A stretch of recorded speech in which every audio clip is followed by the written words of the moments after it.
Alphabet, which is Google's parent company, has lost close to $100 billion in market value.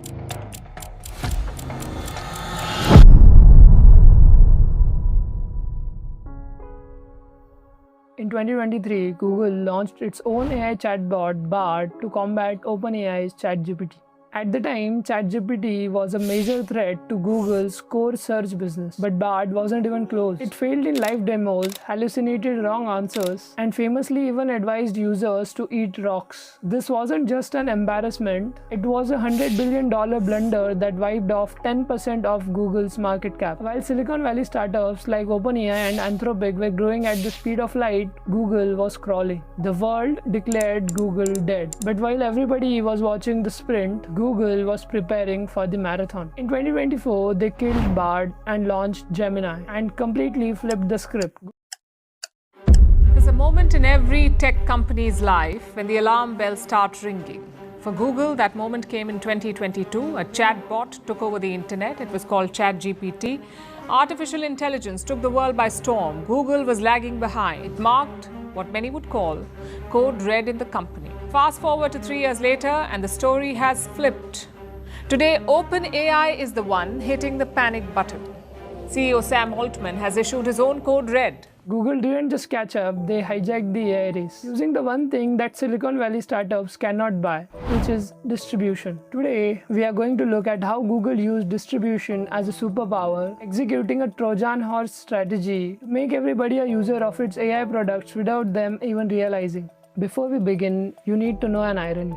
It was Google that actually invented the technology that powers its competitors today. In 2017, 8 Google researchers published an article named as "Attention is All You Need." This paper introduced the transformer architecture, which is the core concept behind modern-day AI models. Google had the researchers and data first, but they were too afraid to release it. They worried a chatbot would give wrong answers and hurt the brand, or worse, stop people from clicking on search ads. While Google stayed in the lab, startups like OpenAI took Google's own invention and used it to attack them. Let us now understand how Google turned the tables. First, default AI. Google's most clever move wasn't a technical update. It was a war on friction. Before 2026, if you had to draft an email using an AI, you had to leave your workflow, open a different app, write a prompt, copy the result, and paste it into Gmail. It was clunky, fragmented, and slow. Google realized that in the productivity race, convenience is far more important than raw intelligence. By integrating Gemini directly into Google Workspace, they removed the app switching friction. Suddenly, using a competitor felt like a chore. You didn't have to go to the AI was waiting for you in the tools that you already use. This is the power of ecosystem. It shows that even the smartest products on earth can fail if it lacks the distribution channels to reach the user at the exact moment they need it. Google didn't just give you a chatbot, they gave you a 100% productivity boost by being where you already were. It's official, Apple Siri is getting a brain transplant. And that brain belongs to Google's Gemini.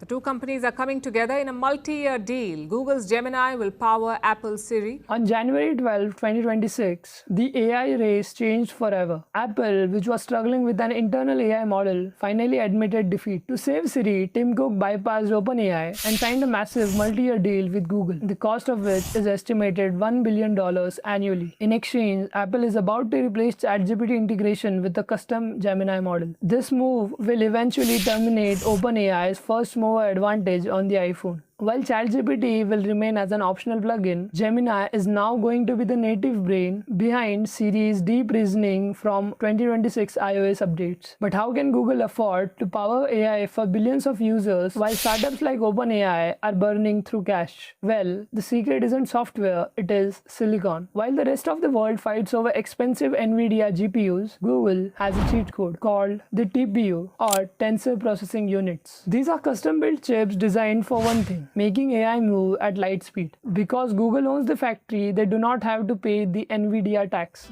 And how much compute power would we need to support our users? We realized that we could build custom hardware, not general purpose hardware, but custom hardware, tensor processing units in this case, to support that much more efficiently. In fact, a factor of 100 more efficiently. than it would have been otherwise. What is a tensor processing unit, and did you guys coin that term? We did. We coined the term tensor processing unit. We believe that it was certainly the first large-scale hardware accelerator for AI applications. This hardware edge allowed Google to win Apple for two main reasons: scale and privacy. OpenAI lacked the global server infrastructure to power 2 billion iPhones, but Google's TPU-powered data centers were ready. Furthermore, Google agreed to run Gemini on Apple's private cloud compute, ensuring that they never touched the user data. OpenAI won the hype in 2023, but with this one deal, Google hijacked the world's most valuable real estate.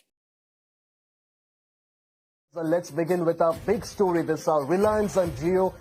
Google, in fact, have announced an AI partnership, as a result of which Jio users will now be granted free access to Google AI Pro. Google's takeover of the Indian AI market wasn't building a better chatbot. It was an aggressive land grab through the biggest network in the country, Reliance Jio. While competitors were focused on $20 monthly subscriptions, Google realized that in a price-sensitive market like India, the winner is the one who becomes the default first. By partnering with Jio, Google executed a massive distribution play, bundling 18 months of Gemini Advanced, a service which is worth 35,000 rupees, completely for free with Jio Recharge. This move instantly onboarded 450 million users, making a high-end AI a utility rather than a luxury. The reason why Google could pull off this is again the same reason as in the case of Apple: TPUs. Google incurs a fraction of cost per user compared to its competitors because of its native hardware systems. Through this deal, Google onboarded a large number of students who will eventually become Google's long-term users.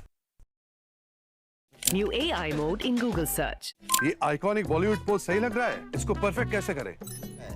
New AI mode in Google search.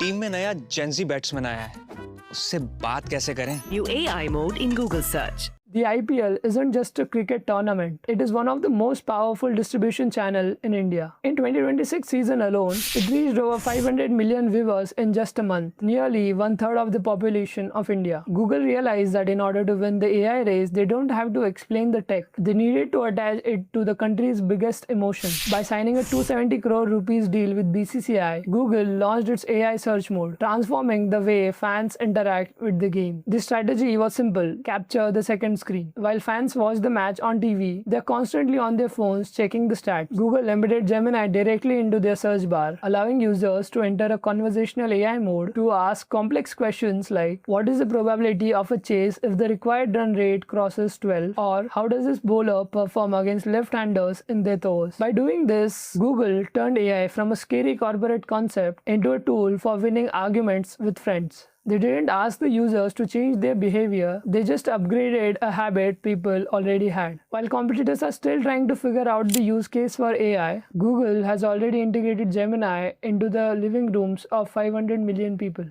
In the race for dominance, Google didn't just build a better brain, they bought the biggest stadium in the world to prove it. The asymmetric insight from this video would be that the biggest mistake of 2023 was thinking that the AI race would be won by the company with the highest IQ. It was won by the company with the lowest friction. OpenAI built a destination, but Google built an ecosystem. By the time the world had realized that Google has lost the sprint for intelligence, they had already won the war for infrastructure. In the end, it didn't matter who built the smartest brain, it mattered who owned the distribution. Just like Google leveraged its infrastructure to lead the AI race, you too can leverage your work. To find out how, you can check out this video. Thank you.